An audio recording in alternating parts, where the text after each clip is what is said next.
Welcome to the Mobile Home Park Mastery Podcast, where you will learn how to identify, evaluate, negotiate, perform due diligence on, finance, turn around, and operate mobile home parks. And now, here is your host, the fifth largest mobile home park owner in the United States, Frank Rolfe. There's a lot we learned from COVID. We learned how to get through regular daily life wearing a stupid mask. We learned a whole lot about nature because we had to be outdoors and about being by ourselves as we socially quarantined. But many of the lessons from COVID are old news now. We don't really care. They're not important to us anymore. All of those boxes of masks are now clearly in the dumpster, and we have all moved on. But there were some things we learned in the mobile home park business that we don't want to forget, that we need to embrace and realize that COVID kind of gave us a clue as some better ways of running the business. Some of those include how to sell mobile homes from afar using better technology. But one is the concept of cash for keys. This is Frank Rolfe with the Mobile Home Park Mastery Podcast. We're going to talk about the concept of paying people to leave your mobile home park.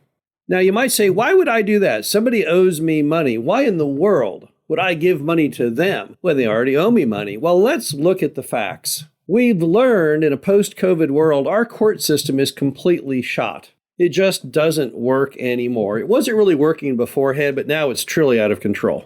You can go to judges with perfectly legitimate evictions, and yet they'll dismiss them for no other reason than they just don't like the idea of people being put out of their home. You have other judges that you go and you try and file the eviction. Well, they're afraid of their own shadow. In a post-COVID world, in a new kind of woke world, they're worried that someone there is going to capture on their iPhone a video of them saying, yes, that person is evicted, and somehow it's going to cause them a social media uproar and they won't get reelected. So judges today just don't play by their own rule book. You can look at the laws of your state or the laws of the judge's court, but they just don't play fair anymore. They're kind of anti-landlord. Even in the red states, the judges have been definitely permanently impacted by the new America. So often you just can't get an eviction like you used to. And on top of that, the time required to get an eviction in the courts that will grant evictions today is massive compared to how it was in a pre-COVID world. I don't know if all the court clerks just didn't come back to work. I don't know if the caseload grew. I don't know if they're still working out of things from 2020. But an eviction that in the old days might take you 30 days, now might take you 60 or 90. So a lot more time passes. So when you take these realities of how life works from a time perspective and a judge perspective, it tends to flavor your opinion of the concept of evicting a customer. You have to start saying, is there a better way? And then you look at the cost of it all.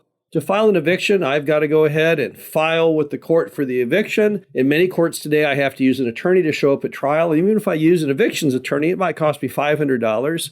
And then once I get the eviction, I have to wait around for them to potentially appeal it, which they never do. And then I have to file for a writ of possession. And if you add all that together, where are you at? $1,000? $1,500? And then what about the lost time of lot rent? If it takes you 90 days to get the customers out and your lot rent averages $500 a month, there's another $1,500 down the drain. Now we're at $2,500 to $3,000 literally out of your pocket, either in cash or in lost time, to get the customer down the highway. So really, if you can go to the customer then and get them out for less than $3,000, theoretically you're ahead.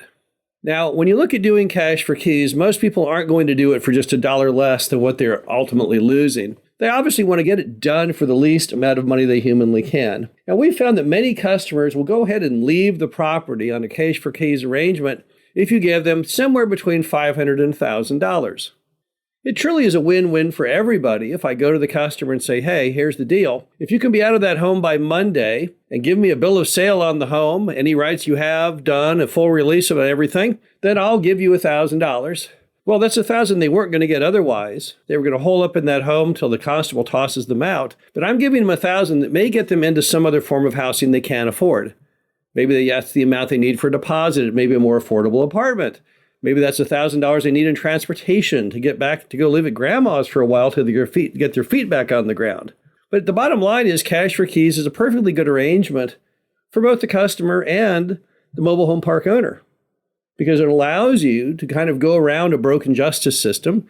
to speed up the process. There's other benefits, such as often the home will come back to you in much better condition because they won't try and damage it as they leave just to show you who's boss. So cash for keys has proven to be a pretty good idea. And back when we had the evictions moratorium during COVID, of course, we had no other option. For the longest time, I don't know, a year to 2 years under the evictions moratorium, you could not evict a customer. It was highly unfair. Of course, most everything during the COVID era was unfair. We don't know where the rules and regulations came from, and nobody much cared on those rules and regulations, even if they fit the law or even what the Supreme Court might say. So all landlords suffered through the evictions moratorium, but we learned from it. And what we learned is there was another option, which was cash for keys. So if cash for keys really does work, which it does, then the next question would be, how do you get it done? Well, the first thing you have to know about cash for keys is it's very hard to get it done in the absence of a face-to-face discussion. So this is where a good manager comes into play, and the best managers are those with great people skills. Someone who can go over and is just friendly and affable enough to talk to the customer, to not put them off, not be all judgmental, but just go to the customer and say, hey, we've got an idea for you. I just want to bounce it off you. What do you think about this idea? It just works best when the manager delivers the message. But if the customer won't respond, will not open the door, will not talk to the manager no matter what they do, then option 2 is to put it in a writing, but not in a judgmental negative way, in a positive way. Hey, we have a solution. We think you'll like this solution, and get that over to the customer to, again, see if they've thought about this option. Because most of your residents don't know there's any option in the form of an eviction other than embarrassment, other than being displaced. So most of them have never even thought of this idea where you might pay them to leave, and some are actually thrilled by the idea that you can go ahead and give them the money they need to find something that's more suitable for their current economic circumstances. Now, you can't stop when you go to do cash for keys. You shouldn't stop until you actually get a definitive yes or no. So if the manager goes and talks to the customer and the customer says, well, I don't know, let me think about it, don't give up. If the manager talks to them, but there's some lapse of time and they don't get back to the manager, that doesn't necessarily mean no. They're still probably pondering it. So keep being persistent.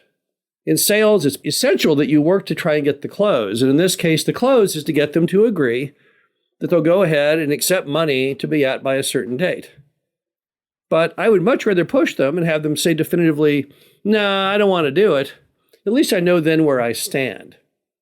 And the entire time that you're waiting for the cash for keys answer, in many cases, you should at least go ahead and file the eviction because it doesn't stop the clock. Don't let them think that by saying, well, let me think about it, it stops the clock on eviction, because you don't want to lose even more time.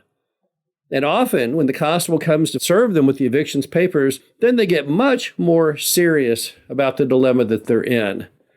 Now, do I have a lot of good stories of cash for keys situations? Oh, plenty. We had great success with that during the COVID era because there really was no other way to evict. So really, landlords and residents had to work together to come up with an amiable solution. Otherwise, the customer would just stay in the home and not pay rent, and not a thing you could do about it. But you need to make sure you don't now forget those skills. Some people have already now ditched the idea for cash for keys, and they say, oh, well, the evictions court is back in session. I don't need to do that anymore. I'm going to go back to the old ways to do it. That is probably a foolish prophecy. Because in most cases, if not all cases, you actually will be money ahead in every regard if you can work with the resident to come up with a win-win solution in the form of cash for keys. This is Frank Roth, Mobile Home Park Mastery Podcast. Hope you enjoyed this and talk to you again soon. Thank you for listening to the Mobile Home Park Mastery Podcast. Be sure to visit us at mhpmastery.com to subscribe to the show, read our show transcriptions, and access all of our great information on mobile home park investing.